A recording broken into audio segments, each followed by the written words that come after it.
ನಮಸ್ಕಾರ ವೀಕ್ಷಕರೇ, ನಮ್ಮ ರಾಜ್ಯದ ಪ್ರತಿಯೊಬ್ಬ ಮಹಿಳೆಯರಿಗೆ, ತಾಯಂದಿರಿಗೆ, ಅಕ್ಕ ತಂಗಿಯರಿಗೆ ಮತ್ತು ರೈತ ಕುಟುಂಬದ ಪ್ರತಿಯೊಬ್ಬ ಸದಸ್ಯರಿಗೆ ಸರ್ಕಾರದಿಂದ ಅತ್ಯಂತ ಪ್ರಮುಖವಾದ ಹಾಗೂ ದೊಡ್ಡ ಮಟ್ಟದ ಸಂತಸದ ಸುದ್ದಿ ಹೊರಬಿದ್ದಿದೆ. ಕಳೆದ ಕೆಲವು ತಿಂಗಳಿಂದ ಅಂದರೆ ಸುಮಾರು 3 ಕಂತುಗಳಿಂದ ನಿಮ್ಮ ಬ್ಯಾಂಕ್ ಖಾತೆಗೆ ಜಮೆಯಾಗದೆ ಬಾಕಿ ಉಳಿದುಕೊಂಡಿದ್ದ ಗೃಹಲಕ್ಷ್ಮಿ ಯೋಜನೆಯ 6,000 ರೂಪಾಯಿ ಹಣದ ಕುರಿತು ರಾಜ್ಯ ಸರ್ಕಾರ ಕೊನೆಗೂ ಬಿಗ್ ಅಪ್ಡೇಟ್ ಒಂದನ್ನು ನೀಡಿದೆ. ರಾಜ್ಯದ ಒಟ್ಟು 27 ಜಿಲ್ಲೆಗಳ ಅರ್ಹ ಫಲಾನುಭವಿಗಳ ಬ್ಯಾಂಕ್ ಖಾತೆಗೆ ಈ 3 ಕಂತುಗಳ ಬಾಕಿ ಹಣ ಜಮೆಯಾಗಲು ಶುರುವಾಗಿದೆ. ನಿಮ್ಮ ಖಾತೆಗೆ ಈ ಹಣ ಈಗಾಗಲೇ ಬಂದಿದೆಯಾ ಅಥವಾ ಇನ್ನೂ 2-3 ದಿನಗಳಲ್ಲಿ ಜಮೆಯಾಗುತ್ತಾ? ಯಾರಿಗೆ ಈ ಹಣ ಸಿಗುತ್ತದೆ? ಯಾರ ಖಾತೆಗೆ ಈ ಹಣ ರದ್ದಾಗಿದೆ? ಹಣ ಪಡೆಯಲು ಯಾವೆಲ್ಲ ದಾಖಲೆಗಳನ್ನು ನೀವು ಕಡ್ಡಾಯವಾಗಿ ಲಿಂಕ್ ಮಾಡಿಸಬೇಕು? ಮೊಬೈಲ್ ಮೂಲಕ ಮರು ನೋಂದಣಿ ಪ್ರಕ್ರಿಯೆ ಹೇಗೆ ನಡೆಯುತ್ತದೆ? ಹಾಗೂ ಸರ್ಕಾರಿ ಅಧಿಕಾರಿಗಳು ನಿಮ್ಮ ಮನೆ ಬಾಗಿಲಿಗೆ ಯಾಕೆ ಬರ್ತಿದ್ದಾರೆ? ನಮ್ಮ ರಾಜ್ಯ ಸರ್ಕಾರ ಜಾರಿಗೆ ತಂದಿರುವ ಗೃಹಲಕ್ಷ್ಮಿ ಯೋಜನೆಯು ನಾಡಿನ ಕೋಟ್ಯಾಂತರ ಬಡ ಮತ್ತು ಮಧ್ಯಮ ವರ್ಗದ ಕುಟುಂಬಗಳಿಗೆ ದೊಡ್ಡ ಆಸರೆಯಾಗಿದೆ. ಪ್ರತಿ ತಿಂಗಳು ನೀಡಲಾಗುವ 2,000 ರೂಪಾಯಿ ಹಣವು ಗ್ರಾಮೀಣ ಭಾಗದ ಮಹಿಳೆಯರಿಗೆ, ರೈತ ಮಹಿಳೆಯರಿಗೆ ತಮ್ಮ ದಿನನಿತ್ಯದ ಗೃಹ ನಿರ್ವಹಣೆಗೆ, ಮಕ್ಕಳ ಶಿಕ್ಷಣಕ್ಕೆ ಹಾಗೂ ಸಣ್ಣ ಪುಟ್ಟ ಮನೆ ಖರ್ಚುಗಳಿಗೆ ತುಂಬಾ ನೆರವಾಗುತ್ತಿತ್ತು. ಆದರೆ ಕಳೆದ 3 ತಿಂಗಳಿಂದ ತಾಂತ್ರಿಕ ಕಾರಣಗಳಿಂದ ಮತ್ತು ಸರ್ಕಾರದ ಹಂತದಲ್ಲಿ ನಡೆದ ತನಿಖೆಯ ನೆಪದಲ್ಲಿ ಬಹಳಷ್ಟು ಅರ್ಹ ಮಹಿಳೆಯರ ಖಾತೆಗೆ ಹಣ ತಲುಪಿರಲಿಲ್ಲ. ಪ್ರತಿಯೊಬ್ಬರ ಖಾತೆಯಲ್ಲೂ ಒಟ್ಟು 6,000 ರೂಪಾಯಿಗಳಷ್ಟು ಬಾಕಿ ಹಣ ಉಳಿದುಕೊಂಡಿತ್ತು. ಇದೀಗ ಮಹಿಳಾ ಮತ್ತು ಮಕ್ಕಳ ಕಲ್ಯಾಣ ಇಲಾಖೆ ಹಾಗೂ ರಾಜ್ಯ ಸರ್ಕಾರ ನೀಡಲಿರುವ ಅಧಿಕೃತ ದಗವಲ್ ಪ್ರಕಾರ ಈ ಸಂಪೂರ್ಣ ಬಾಕಿ ಹಣವನ್ನು ಫಲಾನುಭವಿಗಳ ಖಾತೆಗೆ ನೇರವಾಗಿ ಜಮೆ ಮಾಡುವ ಪ್ರಕ್ರಿಯೆ ಚಾಲನೆ ನೀಡಲಾಗಿದೆ. ಹಣ ತಲುಪುತ್ತಿರುವ ಅಕ್ಟೋಬರ್ 27 ಜಿಲ್ಲೆಗಳು ಯಾವುವು ಎಂದರೆ ಬಾಗಲಕೋಟೆ, ಬೆಳಗಾವಿ, ವಿಜಯಪುರ, ಧಾರವಾಡ, ಗದಗ, ಹಾವೇರಿ, ಉತ್ತರ ಕನ್ನಡ, ಬಳ್ಳಾರಿ, ಬೀದರ್, ಕಲಬುರಗಿ, ಕೊಪ್ಪಳ, ರಾಯಚೂರು, ಯಾದಗಿರಿ, ವಿಜಯನಗರ, ಚಾಮರಾಜನಗರ, ಚಿಕ್ಕಮಗಳೂರು, ದಕ್ಷಿಣ ಕನ್ನಡ, ಹಾಸನ, ಕೊಡಗು, ಮಂಡ್ಯ, ಮೈಸೂರು, ಉಡುಪಿ, ಬೆಂಗಳೂರು ನಗರ, ಬೆಂಗಳೂರು ಗ್ರಾಮಾಂತರ, ರಾಮನಗರ, ಚಿಕ್ಕಬಳ್ಳಾಪುರ, ಚಿತ್ರದುರ್ಗ, ದಾವಣಗೆರೆ, ಕೋಲಾರ, ಶಿವಮೊಗ್ಗ ಮತ್ತು ತುಮಕೂರು ಜಿಲ್ಲೆಗಳು. ಈ ಜಿಲ್ಲೆಗಳ ಅರ್ಹ ಮಹಿಳೆಯರ ಖಾತೆಗೆ ಹಣ ಹಂತ ಹಂತವಾಗಿ ಡಿಬಿಟಿ ಅಂದರೆ ನೇರ ನಗದು ವರ್ಗಾವಣೆ ವ್ಯವಸ್ಥೆಯ ಮೂಲಕ ಜಮೆಯಾಗುತ್ತಿದೆ. ರೈತರಿಗೆ ಮೋದಿ ಸರ್ಕಾರದಿಂದ ಗುಡ್ ನ್ಯೂಸ್. ಸದ್ಯದಲ್ಲೇ ಅನ್ನದಾತರ ಅಕೌಂಟ್ಗೆ ಬರಲಿದೆ ಆ ಹಣ. ರೈತರು ಈಗ ಪ್ರಧಾನಮಂತ್ರಿ ಕಿಸಾನ್ ಸಮ್ಮಾನ್ ನಿಧಿ ಯೋಜನೆಯ 23ನೇ ಕಂತಿನ ಹಣಕ್ಕಾಗಿ ಕಾಯುತ್ತಿದ್ದಾರೆ. ಈ ತಿಂಗಳ ಅಂತ್ಯದ ಒಳಗೆ ಈ ಹಣ ಬಿಡುಗಡೆಯಾಗುವ ನಿರೀಕ್ಷೆ ಇದೆ. ಈ ಯೋಜನೆಯು ಅರ್ಹ ರೈತರಿಗೆ ನೇರ ಲಾಭ ವರ್ಗಾವಣೆ ಮೂಲಕ 3 ಕಂತುಗಳಲ್ಲಿ ವಾರ್ಷಿಕವಾಗಿ 6,000 ರೂಪಾಯಿಗಳನ್ನು ಒದಗಿಸುತ್ತದೆ. ಇಲ್ಲಿಯವರೆಗೆ ಸರ್ಕಾರವು 22 ಕಂತುಗಳನ್ನು ಬಿಡುಗಡೆ ಮಾಡಿದೆ. ಪ್ರಧಾನಮಂತ್ರಿ ನರೇಂದ್ರ ಮೋದಿ ಅವರು ಮಾರ್ಚ್ 13ರಂದು ಅಸ್ಸಾಂನ ಗುವಾಹಟಿಯಲ್ಲಿ ಪ್ರಧಾನಮಂತ್ರಿ ಕಿಸಾನ್ ಸಮ್ಮಾನ್ ನಿಧಿ ಯೋಜನೆಯ 22ನೇ ಕಂತನ್ನು ಬಿಡುಗಡೆ ಮಾಡಿದರು. 9.32 ಕೋಟಿ ರೈತರಿಗೆ 18,640 ಕೋಟಿ ರೂಪಾಯಿಗಳನ್ನು ವಿತರಿಸಿದರು.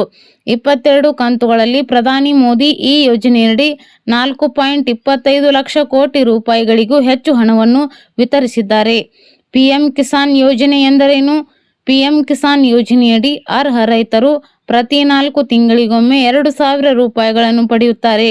ಇದು ವಾರ್ಷಿಕವಾಗಿ 6,000 ರೂಪಾಯಿ ಹಣವನ್ನು ಪ್ರತಿ ವರ್ಷ 3 ಕಂತುಗಳಲ್ಲಿ ನೀಡಲಾಗುತ್ತದೆ. ಏಪ್ರಿಲ್, ಜುಲೈ, ಆಗಸ್ಟ್, ನವೆಂಬರ್ ಮತ್ತು ಡಿಸೆಂಬರ್, ಮಾರ್ಚ್ ತಿಂಗಳಲ್ಲಿ ಈ ನಿಧಿಯನ್ನು ನೇರವಾಗಿ ಫಲಾನುಭವಿಗಳ ಬ್ಯಾಂಕ್ ಖಾತೆಗಳಿಗೆ ವರ್ಗಾಯಿಸಲಾಗುತ್ತದೆ. ಈ ಯೋಜನೆಯನ್ನು 2019ರ ಮಧ್ಯಂತರ ಬಜೆಟ್ನಲ್ಲಿ ಅಂದಿನ ಹಣಕಾಸು ಸಚಿವ ಪಿಯೂಷ್ ಗೋಯಲ್ ಘೋಷಿಸಿದರು. ನಂತರ ಪ್ರಧಾನಿ ನರೇಂದ್ರ ಮೋದಿ ಅವರು ಈ ಯೋಜನೆಯನ್ನು ಉದ್ಘಾಟಿಸಿದರು. ಇದು ಈಗ ವಿಶ್ವದ ಅತಿ ದೊಡ್ಡ ನೇರ ಲಾಭ ವರ್ಗಾವಣೆ ಯೋಜನೆಯಾಗಿದೆ. ರೈತರಿಗೆ ಪಿಎಂ ಕಿಸಾನ್ ಯೋಜನೆಯ 23ನೇ ಕಂತು ಯಾವಾಗ ಸಿಗುತ್ತದೆ? ಪಿಎಂ ಕಿಸಾನ್ ಯೋಜನೆಯ ಮುಂದಿನ ಕಂತು ಜುಲೈ 2026ರ ಅಂತ್ಯದಲ್ಲಿ ಬಿಡುಗಡೆಯಾಗುವ ನಿರೀಕ್ಷೆ ಇದೆ. ಆದರೆ ಅಧಿಕೃತ ದಿನಾಂಕವನ್ನು ಇನ್ನೂ ಘೋಷಿಸಲಾಗಿಲ್ಲ. ಏತನ್ಮಧ್ಯೆ ರೈತರು ಅರ್ಹತೆಯನ್ನು ಪರಿಶೀಲಿಸುವುದು, ಕೆವೈಸಿಯನ್ನು ಪೂರ್ಣಗೊಳಿಸುವುದು ಮತ್ತು ಫಲಾನುಭವಿಗಳ ಸ್ಥಿತಿಯನ್ನು ಪರಿಶೀಲಿಸುವುದು ಅವಶ್ಯಕ. ಇಲ್ಲಿಯವರೆಗೆ ಅರ್ಜಿ ಸಲ್ಲಿಸಿದ್ದವರಿಗೆ ಅವರು ಸಹ ಅರ್ಜಿ ಸಲ್ಲಿಸಬೇಕಾಗುತ್ತದೆ. ಪಿಎಂ ಕಿಸಾನ್ ಯೋಜನೆಗೆ ಯಾರು ಅರ್ಹರು? ಪಿಎಂ ಕಿಸಾನ್ ಸಮ್ಮಾನ್ ಯೋಜನೆಯ 23ನೇ ಕಂತಿಗೆ ಅರ್ಹರಾಗಲು ಒಬ್ಬ ವ್ಯಕ್ತಿಯು ಈ ಕೆಳಗಿನ ಷರತ್ತುಗಳನ್ನು ಪೂರೈಸಬೇಕು. ಭಾರತೀಯ ನಾಗರಿಕನಾಗಿರಬೇಕು. ಸಾಗುವಳಿ ಭೂಮಿಯ ಮಾಲೀಕತ್ವ ಹೊಂದಿರಬೇಕು. ಸಣ್ಣ ಅಥವಾ ಅತಿ ಸಣ್ಣ ರೈತರಾಗಿರಬೇಕು. ತಿಂಗಳಿಗೆ ಕನಿಷ್ಠ 10,000 ರೂಪಾಯಿ ಪಿಂಚಣಿ ಪಡೆಯುವ ನಿವೃತ್ತರಾಗಿರಬಾರ್ದು. ಆದಾಯ ತೆರಿಗೆ ಅರ್ಜಿ ಸಲ್ಲಿಸಿರಬಾರ್ದು. ಸಾಂಸ್ಥಿಕ ಭೂ ಮಾಲೀಕರಾಗಿರಬಾರ್ದು. ಪಿಎಂ ಕಿಸಾನ್ ಯೋಜನೆ KYC ಕಂತುಗಳನ್ನು ಸ್ವೀಕರಿಸಲು ರೈತರು ತಮ್ಮ KYCಯನ್ನು ಪೂರ್ಣಗೊಳಿಸಬೇಕಾಗುತ್ತದೆ. ಯೋಜನೆಯ ಅಧಿಕೃತ ವೆಬ್ಸೈಟ್ ಪ್ರಕಾರ ಪಿಎಂ ಕಿಸಾನ್ ನೋಂದಾಯಿತ ರೈತರಿಗೆ KYC ಕಡ್ಡಾಯವಾಗಿದೆ. OTP ಆಧಾರಿತ KYC ಪಿಎಂ ಕಿಸಾನ್ ಪೋರ್ಟಲ್ನಲ್ಲಿ ಲಭ್ಯವಿದೆ ಅಥವಾ ಬಯೋಮೆಟ್ರಿಕ್ ಆಧಾರಿತ KYC ಹತ್ತಿರದ CSC ಕೇಂದ್ರಗಳನ್ನು ಸಂಪರ್ಕಿಸಬಹುದು. ಬಿ ಖಾತಾದಿಂದ ಎ ಖಾತಾ ಆಸ್ತಿ ವರ್ಗಾವಣೆಯೊಂದಿಗೆ ಏಕ ನಿವೇಶನ ಖಾತಾ ಆಸ್ತಿದಾರರಿಗೂ ಗುಡ್ ನ್ಯೂಸ್. ಕರ್ನಾಟಕ ಸರ್ಕಾರವು ಆಸ್ತಿದಾರರಿಗೆ ಮತ್ತೊಂದು ಭರ್ಜರಿ ಗುಡ್ ನ್ಯೂಸ್ ಕೊಟ್ಟಿದೆ. ಬೆಂಗಳೂರು ಸೇರಿದಂತೆ ಕರ್ನಾಟಕದಾದ್ಯಂತ ಬಿ ಖಾತಾದಿಂದ ಎ ಖಾತಾ ಆಸ್ತಿ ಪರಿವರ್ತನೆಗೆ ಅವಕಾಶ ನೀಡಲಾಗಿದೆ. ಈಚೆಗೆ ಬಿ ಖಾತಾದಿಂದ ಎ ಖಾತಾ ವರ್ಗಾವಣೆ ಮಾಡುವುದಕ್ಕೆ ಕರ್ನಾಟಕ ಕಾಂಗ್ರೆಸ್ ಸರ್ಕಾರವು ಗುಡ್ ನ್ಯೂಸ್ ಕೊಟ್ಟಿತ್ತು. ಅಲ್ಲದೆ ಆಸ್ತಿದಾರರಿಗೆ ಅನುಕೂಲ ಮಾಡಿಕೊಡುವ ಉದ್ದೇಶದಿಂದ ಬಿ ಖಾತಾದಿಂದ ಎ ಖಾತಾ ಪರಿವರ್ತನೆ ಶುಲ್ಕ ಅಥವಾ ಮಾರ್ಗಸೂಚಿ ದರವನ್ನು 5% 2% ಇಳಿಕೆ ಮಾಡಲಾಗಿತ್ತು. ಇದೀಗ ಏಕನಿವೇಶನ ಖಾತಾಗೂ ಸಹ ಶುಲ್ಕ ರಿಯಾಯಿತಿ ನೀಡಲಾಗಿದೆ.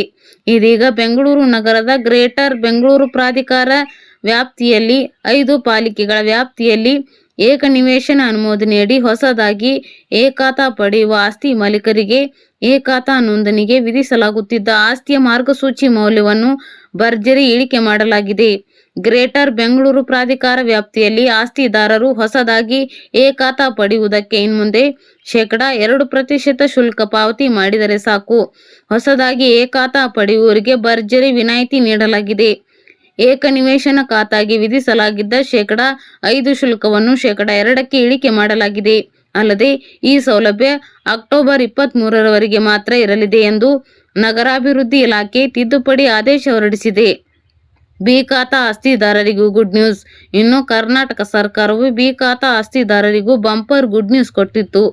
ಬೆಂಗಳೂರಿನಲ್ಲಿ ಪ್ರಾರಂಭವಾದ ಬಿ ಖಾತಾದಿಂದ ಎ ಖಾತಾ ಆಸ್ತಿ ಪರಿವರ್ತನೆಯು ಮುಂದೆ ಕರ್ನಾಟಕದಾದ್ಯಂತ ವಿಸ್ತರಿಸಲಾಗಿತ್ತು. ಅಲ್ಲದೆ ಆಸ್ತಿಗಳ ಮಾರಾಟ ಹಾಗೂ ಖರೀದಿಯಲ್ಲಿ ಯಾವುದೇ ಲೋಪವಾಗಬಾರದು ಎನ್ನುವ ಉದ್ದೇಶದಿಂದ ಈ ಖಾತಾವನ್ನು ಸಹ ಪರಿಚಯಿಸಲಾಗಿತ್ತು. ಈ ಹಿಂದೆ ಬಿ ಖಾತಾದಿಂದ ಎ ಖಾತಾಗೆ ಪರಿವರ್ತಿಸಲು ವಿಧಿಸಲಾಗಿದ್ದ ಶುಲ್ಕವನ್ನು 5% 2% ಇಳಿಕೆ ಮಾಡಲಾಗಿತ್ತು. ಆದರೆ ಏಕ ನಿವೇಶನ ಅನುಮೋದನೆಯಡಿ ಹೊಸದಾಗಿ ಎ ಖಾತಾ ಪಡೆಯುವವರಿಗೆ ವಿಧಿಸಲಾಗುತ್ತಿದ್ದ ಶುಲ್ಕ ಪ್ರಮಾಣವು 5% ಮುಂದುವರೆದಿತ್ತು.